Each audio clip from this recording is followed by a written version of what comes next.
everyone, tudo bem com vocês? Na aula de hoje nós vamos interpretar juntos um poema intitulado I Too, que caiu na prova do Enem de 2012, utilizando para isso, além de outros tópicos léxico-gramaticais, a forma futura em língua inglesa com o verbo will, ok? E para isso eu gostaria de responder junto com vocês as questões que estão lá na página 14 do terceiro módulo da nossa apostila de língua inglesa. E o que o enunciado da questão número 3, a primeira da página, diz? Faça uma leitura geral do poema abaixo e procure responder as perguntas. Eu vou colocar nos comentários desse vídeo um outro vídeo para vocês fazerem essa leitura, só que narrado pelo próprio poeta que escreveu esse poema, chamado Langston Hughes, porque eu acho que ninguém melhor do que ele para narrá-lo, né? Melhor do que eu, inclusive. Bem melhor. E o que a letra A diz? Como que o eu lírico se identifica? Bom, essa pergunta a gente consegue responder já lendo o segundo verso. E o primeiro também, quando ele diz I too sing America. Então, de cara já sabemos que ele é um americano, né? Nascido nos Estados Unidos. E o segundo verso diz o seguinte: I am the darker brother. Ou seja, ele se identifica como um americano e como um americano negro. Se a gente passar mais um pouquinho no poema, lá no fim, ele também afirma o seguinte, no último verso: I too am America. Ou seja, eu também sou a América, eu também faço parte desse país. Então, novamente, ele se identifica com essa nacionalidade, certo? E a letra B perguntava o seguinte: qual a relação entre a forma como o eu lírico se descreve, o título do poema e o conteúdo de seus versos? Bom, já sabemos que ele se identifica como um norte-americano negro. E por que, então, que esse poema tem o título de I Too? Ou seja, eu também. Porque a ideia de todo o poema, se a gente lê-lo com calma, é de que ele também faz parte dessa sociedade. Ele também se insere nessa sociedade americana, apesar de algumas dificuldades que ele relata ao longo dos versos. Já veremos quais. E a número 4 pedia para vocês assinalarem as alternativas corretas. A letra A dizia o seguinte: o pronome they se refere a indivíduos racistas. Bom, para respondermos essa opção, em primeiro lugar, a gente precisa escanear esse poema de modo a encontrar esse pronome, né, nos versos. E onde que ele se encontra? Lá no terceiro verso, quando ele diz: They send me to eat in the kitchen when company comes. Então, quem são esses eles? Na terceira pessoa do plural. Pessoas que mandam esse narrador do poema, ou esse eu lírico do poema, comer na cozinha, sempre que chega uma companhia em suas casas. E como que esse narrador, como que esse eu lírico reage a essa situação? Quando ele diz, but I laugh and eat well and grow strong. Ele ri da situação, se alimenta bem e fica mais forte, ou fica forte. E esse pronome aparece também no verso They'll see how beautiful I am and be ashamed. Ou seja, eles verão o quão bonito eu sou e qual que será a consequência disso. eles ficarão envergonhados. Então, sim, a letra A é correta. Letra B.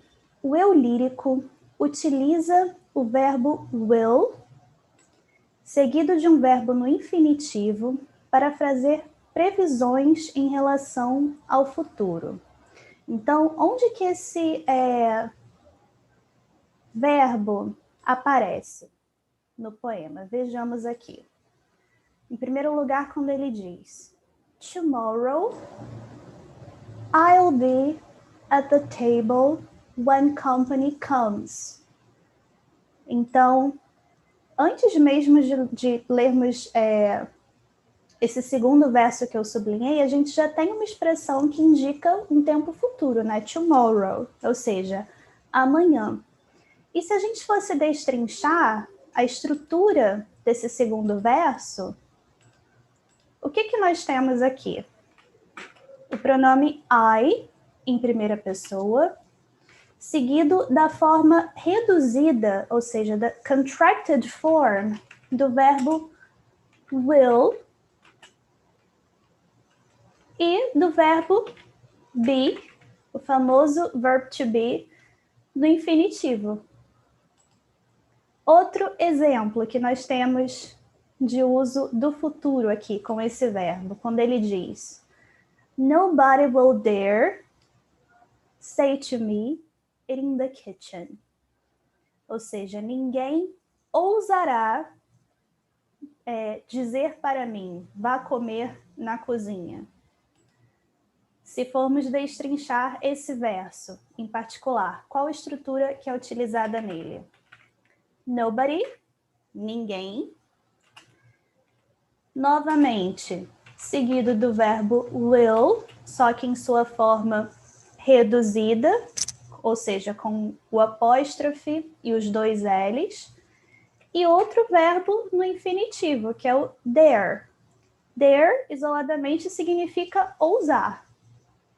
Mas quando a gente coloca o will na frente, ele vai para o futuro e vira algo como ousará, ok?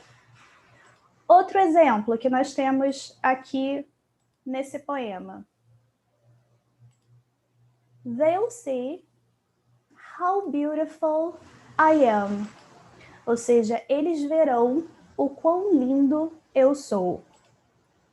Novamente, aqui nós temos o pronome they, seguido do verbo will, novamente em sua forma reduzida, né? Por isso o apóstrofe seguido dos dois L's, e outro verbo no infinitivo, ou seja, na forma original dele, que é o que a gente chama em inglês de base form, sem nenhuma alteração, que é o see.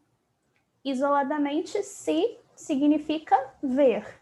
Will see, verão. Então, eles verão no futuro o quão lindo eu sou. Ok? Então, sim, a letra B também está correta. Só para eu citar outros exemplos, como que ficaria a forma futura com um pronome como you, por exemplo? Se eu quisesse afirmar, por exemplo, você verá ou vocês verão, utilizando o you, seguido do will, que é o verbo auxiliar que indica essa forma futura, e o verbo see na forma original dele, sem nenhuma mudança. E se eu quisesse juntar o pronome you com o auxiliar will, num contexto mais informal de uso, oral, numa conversa entre amigos, por exemplo, eu poderia, novamente, utilizar esse pronome you, só que na sua contracted form, na sua forma reduzida, junto ao will. E viraria, então, you'll see, ok?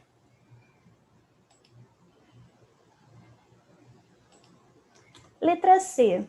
O eu lírico tem uma visão cética e pessimista do futuro. Bom, que ele se refere ao futuro, nós já sabemos, né, por conta da análise dessas estruturas utilizadas nesses verbos, mas será que a visão dele é pessimista? Não podemos afirmar isso, porque, na verdade, ele fala de um futuro otimista, né? Quando ele diz, eles verão o quão lindo eu sou. Isso é algo positivo. Ninguém ousará fazer isso comigo. Ou seja, ele imagina um futuro sem esses sofrimentos relatados ao longo do poema. Número 5. Além do verbo will, que outras palavras do texto indicam um tempo futuro? Sublinhas no texto. Então, que exemplos de palavras indicativas do futuro que nós podemos identificar nesse poema? Em primeiro lugar, a palavra tomorrow, ou seja, amanhã. E temos também a palavra then, que é algo como depois ou no futuro. Ok? Questão número 6 do Enem 2012. Langston Hughes foi um poeta negro-americano que viveu no século XX e escreveu I Too em 1932. No poema, a personagem descreve uma prática racista que provoca nela um sentimento de: letra A, coragem pela superação. Por que a letra A faz sentido? Por conta desses versos que nós discutimos nas questões anteriores, né? Ele descreve um futuro mais positivo, né, em relação ao que ele vivencia no presente. Quando ele afirma, they'll see how beautiful I am, I too am America. Então, eu também faço parte dessa sociedade, desse país. Letra. Então, a superação se refere à superação desses sofrimentos, né, no caso. Letra B, vergonha pelo retraimento. Por que a letra B não faz sentido? Ele não remete a essa sensação, a esse sentimento de vergonha. Pelo contrário, quando ele diz they'll be ashamed, they'll see how beautiful I am, ele diz que os outros terão vergonha. But I too am America. Mas apesar disso, ele não tem.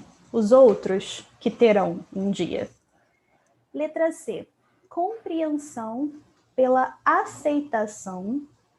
Por que a letra C não faz sentido? Porque, embora ele descreva esse sofrimento pelo qual ele passa no tempo presente do poema, ele não aceita esse sofrimento. Pelo contrário, ele projeta um futuro no qual essas situações não serão vivenciadas novamente. Letra D, superioridade pela arrogância. Não, em momento algum o poema remonta a essa noção de superioridade em relação ao trem. Pelo contrário, ele descreve a ideia de igualdade, né? Em relação a esse outro que o maltrata, né? Inclusive, essa ideia é expressa pela palavra to, também. Quando ele diz I too am America, isso significa que, tal qual os seus conterrâneos ou outros americanos, ele também faz parte desse país. Letra E, resignação pela submissão. Não, a letra E também não faz sentido, porque apesar dele descrever essa situação de ser mandado para comer na cozinha, né, quando ele diz they send me to eat in the kitchen, ele não aceita em momento algum essa situação, ele não se submete a essa situação. Ele diz que ele ri, né, quando ele afirma but I laugh and eat well and grow strong. Então, ele imagina um futuro em que ele não terá que passar por isso novamente. Letra 7. Letra não, número 7, sorry. Vou só apagar aqui e passar. Que ferramentas ou recursos linguísticos presentes na questão número 2 o autor do poema utilizou?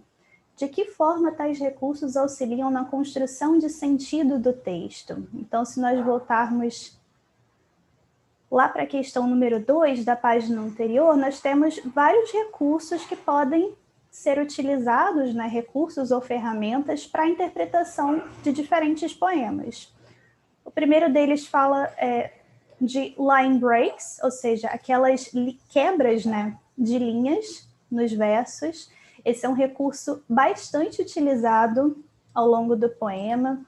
Se nós voltarmos para os versos 3º e 4º, por exemplo, aqui nós temos uma quebra de estrutura, né? Quando ele afirma, "They send me to eat in the kitchen when company comes."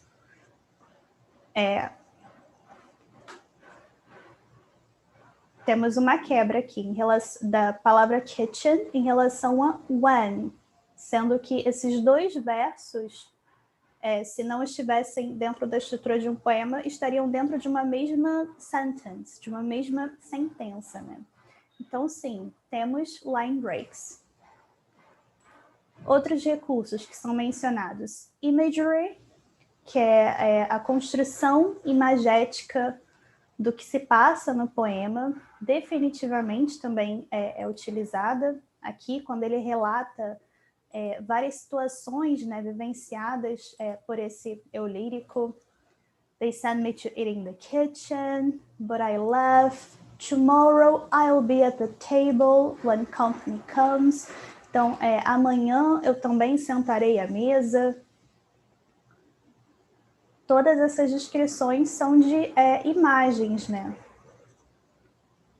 Em nossas mentes enquanto leitores desse poema. Temos também a chamada repetition. Ele repete o tempo todo I too, eu também, quando ele diz I too am America, I am the darker brother. Lá no último verso do poema também ele repete I too am America. E por quê? Qual o motivo dessa repetição constante? Essa é uma tentativa de enfatizar essa ideia de que ele também faz parte da América, ok?